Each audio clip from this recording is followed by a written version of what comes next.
Yesus sejajar dengan Bapa itu maksa, kata Dr. R. Susabdono. Bahkan itu mencoba untuk menghancurkan konsep monoteisme yang diajarkan dalam Alkitab. Nah, kali ini saya akan membahas satu bagian yang penting yang dibahas oleh R. Susabdono dalam serial Logos 33 menyingkap Yohanes pasal 1, bagian 13, Pendeta Dr. R. Susabdono, 30 September 2023, pukul 10 waktu Indonesia Barat.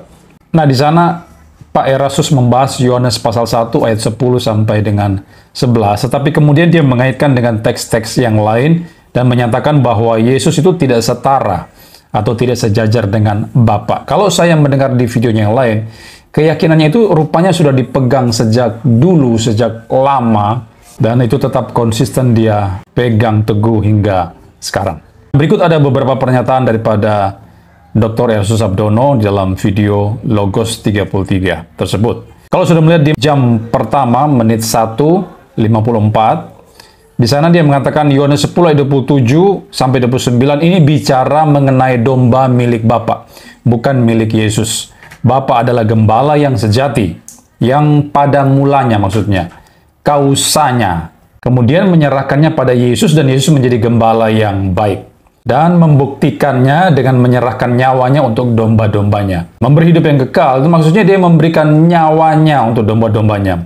Yesus tidak pernah terlepas dari Bapa. Jangan sampai Yesus ditaruh sejajar dengan Bapa, apalagi di atasnya. Kita terlalu fokus kepada Yesus sampai kita lupa siapa sumbernya. Lalu yang kedua, di jam pertama menit 5, R. Susabdono berkata, kata lebih besar dari siapapun itu mematahkan pernyataan bahwa Bapa lebih besar dari aku. Waktu itu dia menjadi manusia. Kalau ditanya kapan dia jadi Allah? Sebelum menjadi manusia, dijawab ya.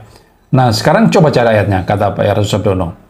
Oh ada, misalnya ada sebelum Abraham ada. Tapi apakah sejajar? Kata Pak R. Sus. Ada ayat lain juga dikatakan, kemuliaan yang kau berikan padaku sebelum dunia ada. Tapi apakah sejajar? Oh, ada ayat lain yaitu bersama-sama dengan Allah. Tapi pertanyaannya apakah sejajar? Dalam nama Bapa, Anak, dan Roh Kudus, apakah sejajar? Kata Pak Sabdono.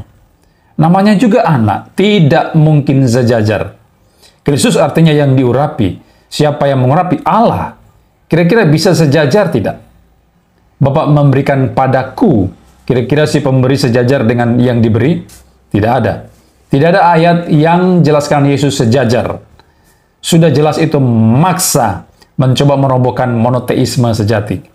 Lalu di jam pertama menit 17 detik 54, Pak Sabdono berkata, Bapak mengutus putranya untuk menjadi gembala. Itulah sebabnya Yesus berkata, Bapa dan aku adalah satu, Yohanes 10 ayat 30.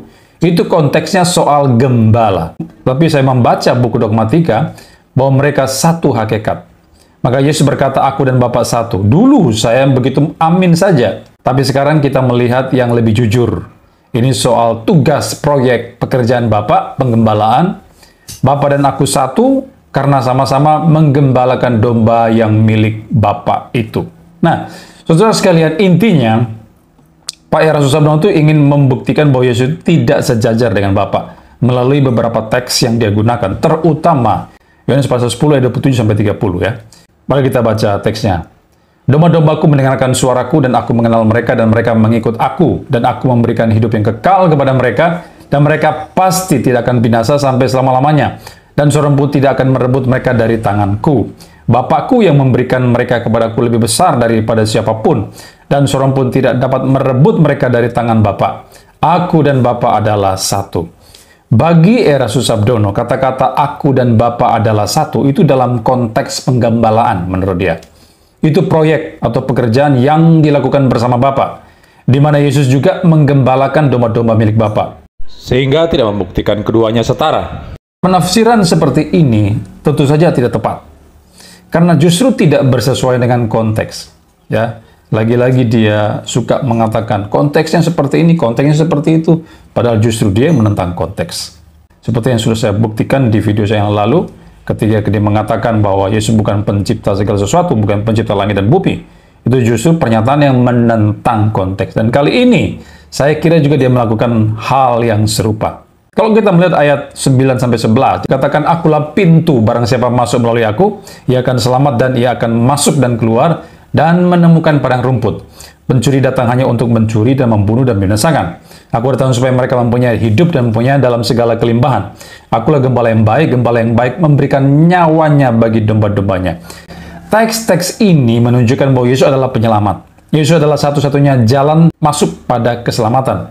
Itu sebab dia disebut gembala yang baik, karena dia menyerahkan nyawanya bagi domba-dombanya. Ini dipertegas ya dalam ayat ke-28 dan 29. Dan aku memberikan hidup yang kekal kepada mereka, dan mereka pasti tidak akan binasa sampai selama-lamanya. Dan seorang pun tidak akan merebut mereka dari tanganku.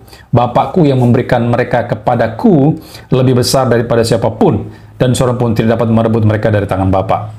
Jadi Yesus berkuasa memberi hidup yang kekal bagi domba-dombanya, sehingga mereka tidak binasa sampai selama-lamanya.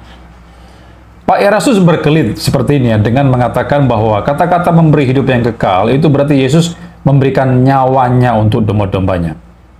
Ya, itu sama saja. Tidak masalah kalau dia tafsirkan seperti itu. Keselamatan itu memang diperoleh karena darah Kristus yang tercurah di atas kayu salib. Tanpa kematian Kristus, saudara dan saya tidak akan diselamatkan. Matius 20:28 mengatakan, sama seperti anak manusia datang bukan untuk dilayani, melainkan untuk melayani dan untuk memberikan nyawanya menjadi tebusan bagi banyak orang. Tapi sekarang pertanyaannya seperti ini. Siapa yang bisa melakukan hal itu? Yang bisa menyelamatkan, menebus, mati bagi manusia yang berdosa? Siapa kira-kira? Kita mencatat hanya Allah atau Yahweh yang dapat melakukan itu. Saudara bisa bandingkan itu di dalam Yesaya 43:11 ya. Akulah Tuhan atau Yahweh, dan tidak ada juru selamat selain daripadaku. Yesus menyerahkan nyawanya mati di salib untuk menebus manusia dari dosa-dosanya, memberi hidup yang kekal bagi domba-dombanya, menjadi juru selamat. Itu justru membuktikan bahwa Yesus adalah Yahweh itu sendiri. Itu justru membuktikan demikian. Karena hanya Yahweh yang dapat melakukannya. Nah, masalahnya kan sekarang Pak Erasus Sabdono itu mengatakan Yesus hanya manusia 100%. Dia bukan manusia dan Allah 100%. Hanya manusia saja. Pertanyaannya sekarang, bisakah seorang manusia menyelamatkan manusia yang lain? Mati bagi manusia yang lain? Bisa tidak? Tidak bisa. Alkitab ya menutup kemungkinan untuk hal itu. Karena dalam Mazmur 49 ayat 8-9 dikatakan, tidak seorang pun dapat membebaskan dirinya atau memberikan tebusan kepada Allah ganti nyawanya. Karena terlalu mahal harga pembebasan nyawanya dan tidak memadai untuk selama-lamanya. Kalau dalam versi NIV lebih jelas di sana. Karena Erasus Sabdono berpendapat Yesus hanya manusia 100% saja, maka Yesus pasti tidak bisa menebus manusia dari dosa-dosanya. Karena Mazmur 49 ayat 8 dan 9 sudah menutup kemungkinan tersebut. Jadi kata-kata aku dan Bapa adalah satu di ayat 30 itu tidak boleh dimengerti bahwa Yesus tidak sejajar dengan Bapa. Karena jika tidak sejajar, Yesus tidak mungkin atau tidak dapat, tidak bisa menjadi juru selamat. Lalu kita melihat konteks selanjutnya. Kalau tadi konteks sebelum ayat yang ke-30, sekarang kita melihat ayat 31-33. Di sana dikatakan, sekali lagi orang-orang Yahudi mengambil batu untuk melempari Yesus. Kata Yesus kepada mereka, banyak pekerjaan baik yang berasal daripadaku, yang kuperlihatkan kepadamu. Pekerjaan manakah di antaranya yang menyebabkan kamu mau melempari aku? Jawab orang Yahudi itu, bukan karena suatu pekerjaan baik, maka kami mau melempari engkau, melainkan karena engkau menghujat Allah, dan karena engkau, sekalipun hanya seorang manusia saja, menyamakan dirimu dengan Allah.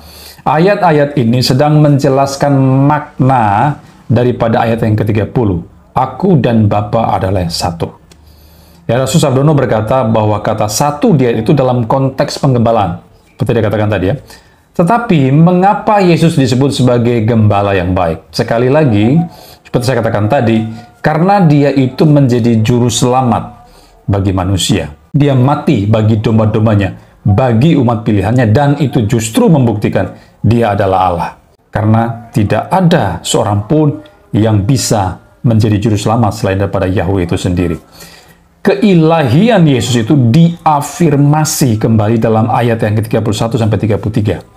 Ketika Yesus berkata, aku dan Bapa adalah satu, orang-orang Yahudi pada waktu itu mengerti bahwa itu adalah sebuah penghujatan kepada Yahweh, kepada Bapa. Di sana Yesus sedang menyamakan atau menyetarakan dirinya dengan Allah.